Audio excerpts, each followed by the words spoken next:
We are well into this historic story. I'm going to call it that because we did some special things with Rock Chapel this past week, and just thinking about it being a historic chapel and historic stories that it has. This story of the church being birthed is almost like that historic story. It's a big, important story. And we are well into the series talking about how the church came about, but also how that movement is such a big deal, so much that today even, not just our nation, but of the world, 1/3 of the world believe that Jesus is connected to God. So we're calling this Big Church because church is a really big deal. There is so much going on in this period of history that we've been looking at, from the Roman Empire pressing down on the people, making life difficult, making life hard, to the delicate balance between the Roman Empire and the Jewish religion, the Jewish faith, whereas they're saying basically you can have your faith, right? Romans are overruling. You can have your faith, Jews, but let me just tell you this, keep it down. Keep it down. No disturbances. Keep everybody in control and everybody will be fine. Even in this era, in this first century, there's another thing that's a little bit later than what we're studying right now, but this great revolt. It's called the Great Revolt, and it led to the destruction of the temple in about 70 AD, where the Jews were literally thrown out of the town. The temple was destroyed. The city was taken over, and it was just a terrible, terrible time.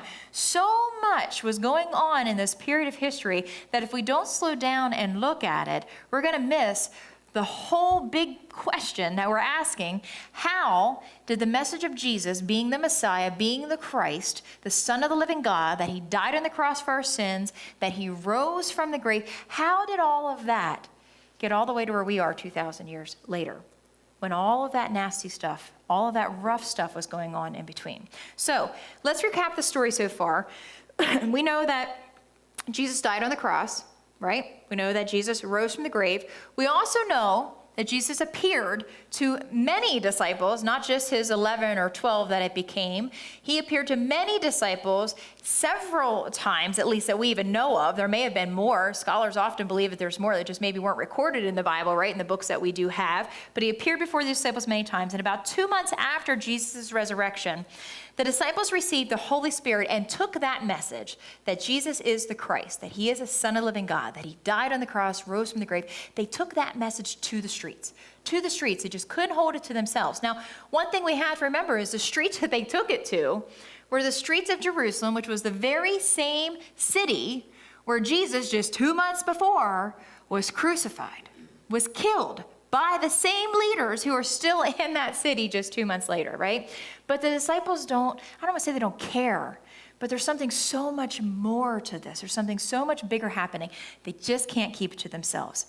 So within a short few weeks, within I almost did it again, a short few weeks, there were over 5,000 plus men, just men alone, the Bible tells us. That doesn't include the women and the children, so who knows really how many there were. In this short period of time, there were 1,000 people, thousands, who embraced this very message. There was excitement going on. There was conflict going on. And this new movement called, remember what I told you last week it was called? It wasn't called Christianity at first. What was it called? The Way, that's right. Steve Don wasn't even here last week, and he knew. Just kidding. It was called The Way because Christians, they weren't called Christians just yet, but this way threatened that delicate balance between the Roman Empire and the Jewish leaders. So the apostles were arrested. They were flogged, which means they were very, very close to even being put to death. They were left to go, but they were warned. Don't you dare use that name again in any of our synagogues. Don't you dare teach in that name to anybody. The name that they wouldn't even say, right? And they also said, don't you even talk about that R word either. Don't even bring that R word up, that resurrection word. Don't even do that. Just stay away from it. But the author of Acts, Luke, he tells us that they just couldn't stop. They just couldn't be quiet. So their boldness just flies off the charts. They're bold and they just tell everybody they can, which unfortunately ultimately broke out into persecution. So Stephen, who we talked about last week, he was the first martyr. He was the first one to die in this persecution because he was a follower of Jesus. And in this persecution time, just as Stephen is on the scene, a new character comes to the scene. His name is Saul, who we also know as Paul. Saul was his Jewish name, Paul was his Roman name, and Saul led this widespread persecution of the church for 3 years, as they would eventually be called Christians. Those people, those Christians, scattered all over Judea and Samaria. They scattered all over the region because of this persecution. But everywhere they went, they told this crazy story. Hey, this carpenter from Nazareth, he came. He was God. He's the Messiah. And he died for us and he rose for us.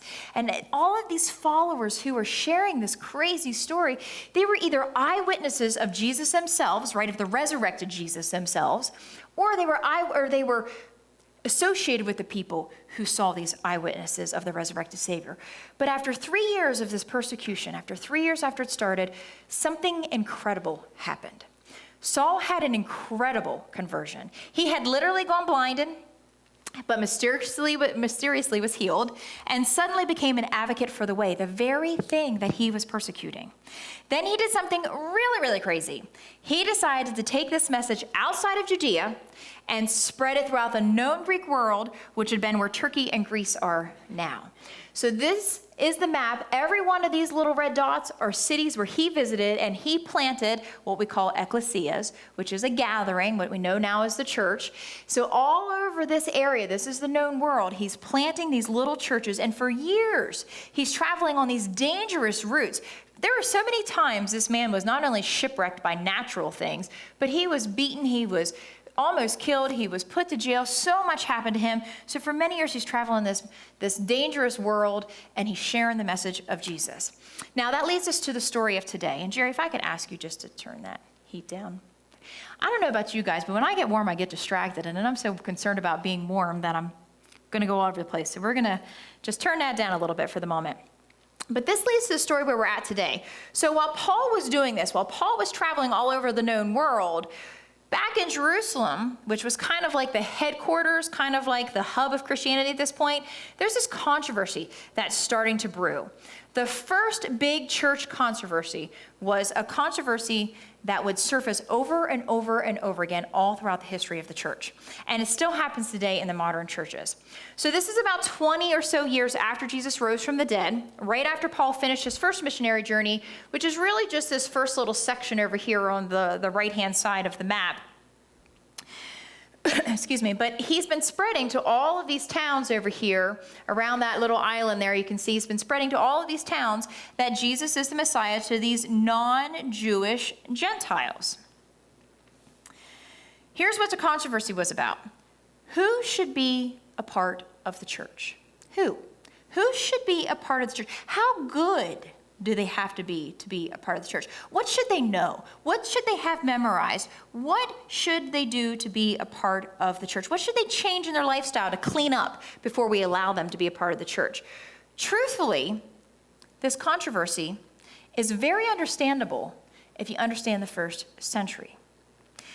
There was a group of Jewish people who had the 10 Commandments, and basically about 600 other commandments or laws that they had been raised up to keep. They learned from children that they need to keep all of these laws, and they believed that Jesus and Christianity, or the way, was an extension of what they believed, right? So they're Jews who now believe that Jesus is the awaited Messiah, that he had come, and that he is there as an extension to their faith. After all, Jesus, we know, is the awaited Messiah, and so they assume that in order to become a follower of Jesus, you have to become Jewish first. In order to be a Christian, you need to kind of be a Jew first. You need to get all of this together first. Jesus had even taught, I didn't come to abolish the law, I came to fulfill the law. So it made perfect sense to them that in order to become a Christian, you have to know the law first. You have to be a Jew. But suddenly, all these Gentile believers whom Paul has been preaching to found themselves stuck because they weren't Jews. They weren't raised with all of that stuff, yet Paul reassured them that Jesus was here to save them, that Jesus was here to give them forgiveness and give them grace. And now the leaders in Jerusalem are sending people back out, or sending people out to all of these towns following Paul more or less, to sort of check on them, if you would, see what's going on, see what's happening. And they get out there and they're like, whoa, you got to slow down. It's not that simple. First, you've got to memorize some things. Then you've got to do some things. Then you've got to jump through a few hoops. Then you've got to clean up your act. And then we'll talk about you being a member of the church or being a church person. You see, for many people, I think the reason that people drop out of church, that maybe they go for a while and then they just sort of fade off, is because they feel like they're not good enough to be a church person. Sometimes that's based on the things we do and the way we interact with them. Sometimes not. But a lot of times people just don't feel like they're good enough to be a church person. Now, on the flip side of all of this, if you've been a Christian for many years, or you're like me, or you were raised in the church, and maybe you've been a church person your whole entire life, right? You've been going your whole life. Maybe you start to understand a little bit of this angst or even some of this conflict that's going on. Because, to be honest, part of Christianity is a moral and ethical standard. And we are all accountable to that moral and ethical standard. Throughout the New Testament, we are told, don't lie. Treat your husband this way. Treat your wife this way. Treat your parents this way, right? Do this, don't do that. We've got the 10 Commandments. There is a moral imperative that is a part of Christianity, yet at the same time, there's this incredible message of grace and forgiveness. Now, oftentimes in a local church, the truth of the gospel seems to conflict with the truth of grace. And when there's conflict, I'll just say it this way, church people often start to get weird, right? We start to build up these walls, and we start to say, well, we'd love to have you come in, but before you do, you should probably get rid of that, or you should probably take care of that, right? But when John looked back on his time with Jesus and he wrote the Gospel of John, he says this right off the bat, right in chapter 1, verse 14, he says, he, meaning Jesus, was full of grace and truth, meaning he didn't have one or the other like churches sometimes do, right? We either have the truth that we're following or we have the grace that we want to give. Jesus was full of both, right? He didn't just choose one or the other. It was like he literally had them both. It was one and the same. Churches often like to have a balance, though, right? We don't just mesh the two together. We end up having this balance. But John says, no, I didn't see any balance in Jesus. It's as if Jesus completely embodied all of grace and all of truth, and there was absolutely no conflict between the two. When the local church gets this right, when we get this right, it's not a balancing act of sometimes we pick this way, sometimes we pick that way. When we get this right, it's not about cleaning up your act. It's neither about letting or throwing away any kind of standards so that everyone feels comfortable. When the local church gets this right, we can come together in the name of Jesus, and there should be an embodied grace and truth in such a way that forgiveness is not dumbed down, grace is not dumbed down, our moral standards are not dumbed down, that somehow they coexist together in a very powerful way. But in the early church, they were wrestling with this. They were wrestling with grace and truth. And I want us to look at this very first church business meeting, if you would, kind of like their council meeting, right? This is the very first one they're having. In fact, there's a whole long report on it. You can read the whole chapter 15. If you're trying to keep up with where we've been each week, this week read chapter 15 of Acts. It's very, very interesting. But I want us to look at the story because I believe there are some huge takeaways for us to be thinking about with our responsibility and our stewardship as the modern church. So we're going to look again at the book of Acts, chapter 15, and I've got to warn you, there might be a couple things that sometimes make us feel a little uncomfortable, but let me tell you this, if you feel uncomfortable, good. That is actually a good thing, because if you are feeling uncomfortable, that's often when God is stirring something up inside of you and God is helping you to grow. So let's start here with Acts 15:1. Some men came down from Judea to Antioch where they were teaching the brothers. So Judea, that's Jerusalem, that's where kind of the headquarters are, right? That's where the capital of Christianity is at the moment. It's where the apostles also are. And they go to Antioch where they're teaching the brothers. Now the brothers are the new Christians. These are the new disciples. And by the way, Antioch is also the very first place where Christians were called Christians. That's where the name came from. It came from Antioch. They started calling them Christians. So it says, unless you are circumcised, this is what they're teaching, according to the custom taught by Moses, you cannot be saved. So the Jews are going to these new Christians and they're saying, hey, unless you have this, you can't be saved. And I'm sure everybody there is going, what? Wait a minute, that's not what Paul said. Paul didn't say anything about that. What are you talking about? The Jews were saying that you can't be Christian until you're Jewish, basically. And since you're Gentile, not Jewish people, who when they're little boys at 8 days old have this done, and you didn't have that done, well, then, we've got to do this differently here. To be saved, you have to be Jewish first, which means you guys are going to have, sorry, man, a little surgery before you can actually be saved, right? That's basically what they're saying. Now, what this really meant to me, and I chuckle a little bit when I think about this story, but I'm sure it's not funny to the men sitting in this room. But I chuckle when I think about this because I think, well, their first membership class must have been full of just women and children, because I'm sure the men are all sitting out in the car going, honey, you go ahead in, right? I'm just going to sit out here and think about this. I love Jesus and all, but I really need to think about this before I go through with this, right? I know it's all kind of weird, but you have to slow down when you read these scriptures. These are real people in real life situations. And if we just read through these and just say, okay, yep, they needed to be circumcised and move on, we kind of miss how everybody's feeling and what's really happening and the real dynamics in this story. So we've got to slow down and really hear these perspectives. This was serious business. We can chuckle about it now, but back then, this was really serious business.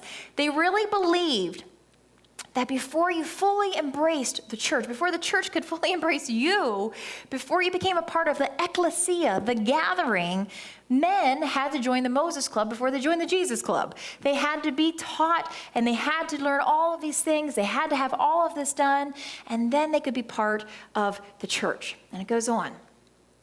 This brought Paul and Barnabas, who was traveling with Paul at this point, into sharp dispute and debate with them. So Paul and Barnabas are appointed, along with some other believers, to go up to Jerusalem to see the apostles and the elders about this question. And let me tell you what, I am sure Paul was very, very eager to get to this business meeting and talk to the elders and the apostles about this. Because really what Paul was saying, hey, all you need to do is embrace Jesus. Forget about all that other stuff in the world. Forget about everything else you know in your religion. Just embrace Jesus. You get the Jesus part first. You get it that he died for you and he rose for you. You got it. He's your Savior, right? It starts with that, right? Remember I said it last week. You don't have to have your whole life together before you start believing that Jesus rose from the grave, right? That's the start of it. And that's what Paul has been preaching. So he's like, hey, you guys, you're now telling them something totally different. We got to get our story straight here. We got to get our standards set straight. And we've got to be teaching the same things. When they came to Jerusalem, they were welcomed by the ecclesia. I put that in there because I really want you to realize that this is a gathering, right? This is still not a building. This is still not an institution. This is still a gathering with a little bit of structure now because they're really growing. That's a good thing. That's not bad. So they were welcomed by the ecclesia and the apostles and the elders, to whom they reported everything God had done through them.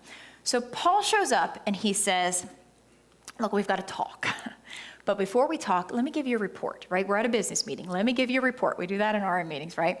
But Paul starts this way because he wants them to know what's really been going on, that amazing things have been going on. For 2 years, he's been traveling around this known world, planning these little ecclesias. Everywhere he goes, Gentiles are embracing the message of Jesus. And when they embrace the message of Jesus, God does something extraordinary in their lives. It wasn't just that they said, yep, I believe, and that's it. No, all of a sudden, extraordinary things are moving and happening in their lives. The Holy Spirit has been in each and every one of these new disciples, these new believers, and extraordinary things are happening. But Paul's saying, I haven't been telling them that they've got to clean up their act first. I haven't been telling them that they got to join the Moses Club before they start joining the Christian club. I haven't been saying that there are some things that they've got to do in order, or even have to stop doing in order to come into the church. And we probably need to give you probably about 6 months to just really get that together to see if you're even going to be able to hold out and stick with this before you can join. Paul doesn't say anything like that. He doesn't say anything like that. He's like, we are sending mixed messages to the Gentiles, and we've got to get this straight. So this next part's really fascinating. I don't want to fly over this. We've got to slow down and read this part too. It says, then some of the believers who belonged to the party of the, what's the word? Pharisees. Yeah, remember who the Pharisees are? Okay, so the Pharisees get a bad rap all the time. They're the constant bad guy in the Bible, right? They're the guys who put Jesus to death. They're the guys who pushed Jesus to the cross. Not all of them. Not all of them. And even some of them that did, after Jesus rose, even go and say, you just turned my world upside down. I really don't understand everything about you, but I do know this. You just raised from the dead. There were Pharisees, I'm sure, that saw him too, and are now joining the church. So then some of the believers who belonged to the party of the Pharisees stood up and said the Gentiles must be circumcised and required to keep the law of Moses. Now, I don't think these guys are just trying to be the big, bad, mean guys that we make them out to be in the Bible, right? I don't really think that's it. But this is so big. For us Gentiles, we have no idea really what this means, and I'll call us Gentiles because basically Gentiles were anybody who wasn't a Jew. So let me explain this real quick. When we think law, we often think of the 10 Commandments, right? That's where we lay the law down because that's what we base everything, right? Or not base everything, but that's what we've learned as children. We've probably got a lot of those 10 Commandments memorized. We know that piece is law. Those are good commandments, and hopefully we're following them, although I'm sure several of us have from time to time, maybe all of us, I'm sure we do. We all fall short of the glory of God, so we don't live up to all 10 of those commandments, but we teach them to our children. We want to follow them. We do our best to do so. But what we don't really understand here is that this isn't just talking about those 10 commandments. This is talking about over 600 laws. In fact, to be precise, 613 laws that are in the Old Testament. 613 laws. So here's what they're really telling Paul. Paul, we want you to get back in your boat, right? We want you to take those dangerous trips all over again, go to all those cities and train all those new believers in how to change their lives, their entire lifestyle, to follow these 613 laws. And once they've digested that, and once they're able to do that, and they have their little surgery, then they can be a part of the church. Now, that sounds absolutely absurd, right? But before we place judgment, here's where we're going to go with this today. Before we place judgment, you need to be careful. If you've been in church for a long time, 10 years, 20 years, your whole life, this kind of thinking creeps in pretty quickly and pretty easily. You may think, we're open-minded. We're very accepting. We welcome everybody who comes in those doors. But as soon as you think you've got that down and you're doing that well, the first thing we do as humans is we get comfortable. And then we let our guard down. And then before you know it, we're not doing that all so well. And before you know it, we've got our own version of Christianity. We're judging the people as they come in the door. Oh, I'm not so sure I really want them sitting next to me in service. Oh, I'm not sure I really want them in my small group. We start to judge, and we start to be a little bit like the majority of the Pharisees and be judgmental. We make up our own standards and become very comfortable. That's what was happening here in the first century church. They were very comfortable with their own standards. They didn't necessarily want to change, right? They grew up their whole lives with these standards. What makes them so wrong and so bad now in their minds, right? Why? They didn't really want to change. But after much discussion, Peter got up and he addressed them. Now, Peter's kind of like the president of the church, or if you grew up Catholic or know any Catholics, they actually believe that Peter was the first pope. So he's really what we picture here as the man with authority in the room, right? So Peter got up and addressed them. Brothers, you know that some time ago, God made a choice among you that the Gentiles might hear from my lips the message of the gospel and believe. So basically he's saying, this isn't just a Paul thing. If you remember right, all those stories I shared with you, I also gave that same message to the Gentiles.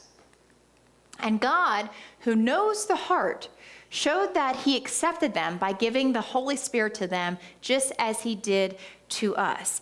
So basically he's saying those same Gentiles, as Gentiles I went to, they didn't know the law either. They didn't even know there were 10 commandments. They didn't know anything about that, let alone 613 different laws, right?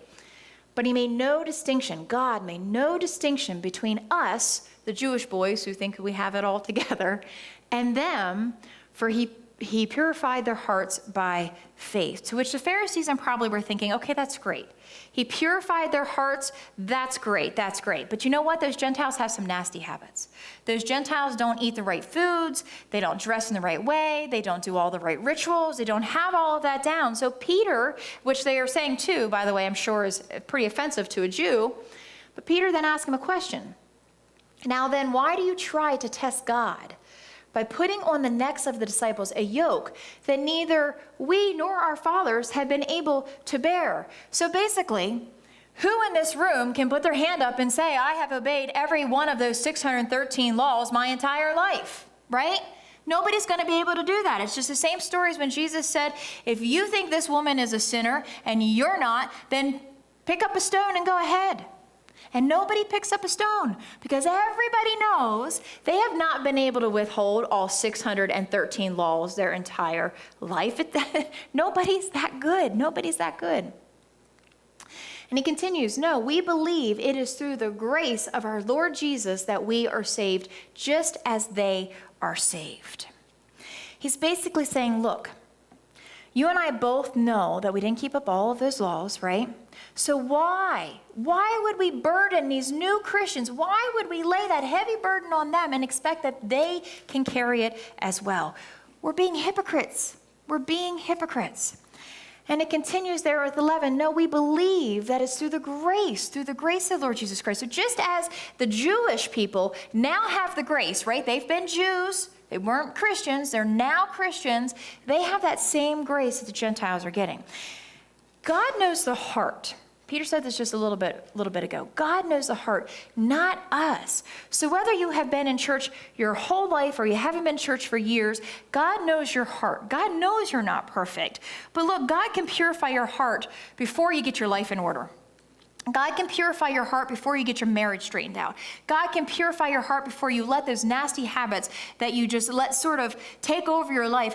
God can purify your heart before you get all that straightened out. And I just want to speak right now to anybody who's listening online, because overall, not one person in this church is any different than anybody outside this church. Not one of us are complete perfect. I've said it before, I'll say it again. Our names would be Jesus if we were perfect, right? And they're not. We are not perfect. Nobody is. We come to this house of worship because we know we're not perfect. Amen? We come here because we know that we need God just as much as anybody else outside this church building does. And so at the end of this sermon, James then stands up. Now, James is the brother of Jesus. And I just got to tell you this. If there are ever any doubts about Jesus being God, James would be a wonderful, he has a powerful argument for Jesus being God. Because just think about it this way. What would it take for your brother to convince you that he is God? Just think about that. Anybody here got siblings? What would it take for your sibling to convince you that you are God? I don't know why, but we are hard critics on our family, right? We don't believe certain things that they do, probably because we've known them at their worst. But we are really hard on our family, and it takes a lot for a family to be convinced that something good is going on, it seems. So the fact that James concluded that his brother is God is a powerful piece of evidence. So James stands up and makes the most extraordinary statement. He says, It is my judgment, therefore, that we should not make it difficult for the Gentiles who are turning to God, that we should not make it difficult. Guys, I've heard the debate. This is what he's saying. I've heard it all. I hear it. I've heard the discussion. I know we have moral standards. I know there are commandments, but I also know that Jesus was all about grace and forgiveness. Bottom line, as we keep this movement going on, as we grow the church, we should not make it difficult for people to come in to the church. Anything that makes it difficult for people to come in this church should be taken away if we can. This is about people, and this is about a process that people are going to be in. This is about an outreach. This is not about who's here now. It's about who's not here yet. And anything that we do that makes it unnecessarily difficult to turn people to God is against God's will. He says, instead, we should write to them, telling them to abstain from food polluted by idols, sexual immorality, from the meat of strange animals, and from blood. For Moses has been preached in every city from the earliest times and is read in the synagogues on every Sabbath. Now, I will say, whoever's taking notes in this meeting, Sandy, would have said, what's up with that fourth one? Blood? They should stay away from blood? I don't know. Maybe one of the religions out there had something to do with blood, right? So he says, let's just stay away from that, right? But basically what James is saying here is, look, there's two things I'm telling you, right? You're going to always be around other Jewish people, because Moses has been taught in every synagogue all around this land, right, since the beginning of time. So there's going to be Jews out there, and Jews are going to get offensive if you are doing these kind of crazy things. So just keep it simple, be respectful, be sensitive of your Jewish brothers and sisters. Don't eat the nasty food. Don't do whatever you want to do with the blood, right? Don't eat the strange animals. Don't eat the polluted food by idols. And just be respectful to your brothers and sisters. At this point, there's no way that these people are going to get 613 laws plus the 10 commandments. And so it's not that James is just throwing them to the side like they don't matter. He's just saying, let's start from the beginning, right? And let's start simple here. That's it. What he's saying is, let's not burden them with all that other stuff just yet. Let's just try to get them in. Try not to offend the Jews. Try to get everybody to come along and to get along. So be sensitive. Don't do these couple of things. That's it, and come on in. Come join the church. Welcome. Come on in. So they all agreed, and they decided to write a letter. And with their letter, they sent off some men to Antioch, where the church was gathering together. And they delivered this letter to Jerusalem. And I just picture them as they're opening up the scroll. It's probably rolled up, and as they're opening up the letter, the men are going, which is it? Do we have to have surgery or do we not? What's the answer, right? And basically they didn't. And the people read it and they were glad for this encouraging message. And I believe they really were. I'm sure they were excited for this kind of message, not just because they didn't have to learn all the laws, go through the surgery, but they were happy because what they've been taught by Paul, what Paul had already converted them to believe, helped them to understand, what they already felt through the Holy Spirit was right. And everybody was agreeing to it. There was no conflict. And so suddenly, the church dodges its first split. And you know what that first split was going to be over? Truth or grace. Sound familiar? I'm telling you, this has been a problem, and this controversy will show up in church over and over and over again. It already has all throughout history, and it still does. Do we go with truth? Do we go with the laws? Or do we go with grace? Go with forgiveness, right? But Jesus was both. Jesus was both truth and grace. And they said, the church is basically saying by this letter, we should not be in conflict. Somehow the church has to embody both grace and truth, just like Jesus did. Every local church, every denomination struggles with this. And there can be terrible, terrible consequences that come in. When we get so insider-ish, we get so focused on just us, right? To where people who stop coming to church don't want to come back because of how some conflict or something was mishandled. If we want to embrace both truth and grace in this church, there are a few things that we have to avoid. There's a few things that we have to be aware of and we have to avoid. And I put them in the form of a drift, because drifts happen slowly, right? Going the wrong way for a church, right? We all have good intentions, but it happens slowly, and before you know, we are drifting. So we've got to be aware of these. First, we've got to avoid the drift heading towards insiders versus outsiders, right? Insiders, I mean by saying that these are the people who are already here. These are all of you who's sitting in front of me right now. These are the people who know where to sit, already know the songs that we're going to sing, already understand the bulletin, already understand the order of worship, how it's all going to happen. These are the people that are already right here. And every local church struggles with this drift because it's easy to get focused on the people who are here. It's easy to get focused on the people who are paying the bills. It's easy to get focused on the people who are complaining. It's easy to get focused on the people who are right here in front of our eyes, just the people we see, and just stay right there. It's natural. But in order for a church to be a church where we embody both grace and truth, and not just one or the other, or try to balance this, which never works, by the way, we've got to be intentional about avoiding the drift towards insiders and ignoring those who are on the outside. And we have to also avoid the drift towards preserving rather than advancing. Anybody here have their own business? I know a couple of you do, at least, right? Everybody ever have your own business? Maybe you don't anymore, but you had it one time. Anytime you're starting a new business, you're going to take a lot of risk, right? And you're probably taking a lot of risk because you don't have a lot to lose, right? So what do you got to lose? You just put it all out there, right? And you try to get it started and try to go somewhere. And when your business finally becomes some big business, or maybe a medium business, doesn't matter. When your business finally gets that's the word I'm looking for, get stabilized, right? Then all of a sudden we start to get a little more careful because now we've got a lot to lose.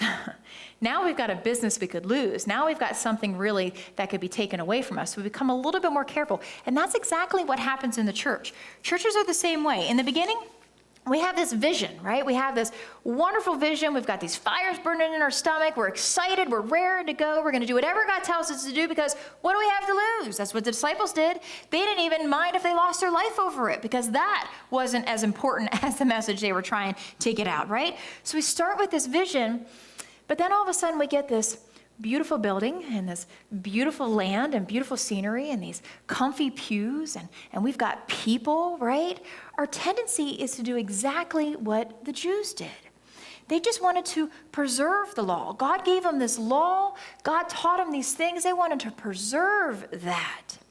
And in their effort to preserve something that was really good, they forgot to advance the kingdom. And then so Jesus comes along and he says, look, we're going to condense this law real short and sweet, get that off to the side, and we're going to advance the kingdom. Even if it gets messy by mixing all of these people together. And we're going to take risk, and we're going to accept people that are hard to love, people that are hard to accept, and we're going to welcome them into our gathering, not a church building. We're going to welcome them in, but we will not make the mistake of allowing our desires to preserve, to override our mission and our passion for the cause. We have to do ministry like this. We have to literally be open-handed, hands up, open wide. God gave it to us, and yes, God can take it away. We are not trying to preserve, though, anything. Now, don't get me wrong. We're going to be good stewards of our finances. We're going to be responsible. We're going to be wise with everything God has given us. But we don't want to get so comfortable that we stop taking risk, because this isn't about us. This isn't just about us sitting in this church. This is about a whole big world that doesn't know Jesus as the Christ, right? So we've got to not get so comfortable that we don't take any more risk. So there's 3 simple things that I think we can do. You can write these down. There's little cards if you want. You can write them on your bulletin, whatever works for you. But there's 3 things I think we can do. First off, be bold. I've been saying this for weeks for a reason. Be bold. To keep from becoming insider focused, the best way to keep from becoming insider focused is to be bold. Be bold and take risk.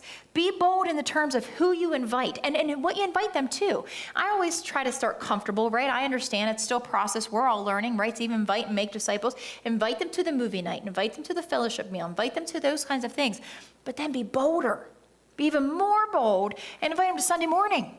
And say things like, I got these cards, by the way, that you can use. There are a whole bunch of them out there. Take them with you. You can use them anytime. They're very generic, but they're about our church. They're about Sunday morning. So you can say, hey, I'm going to be at this place on Sunday morning at 10:15. Would you join me?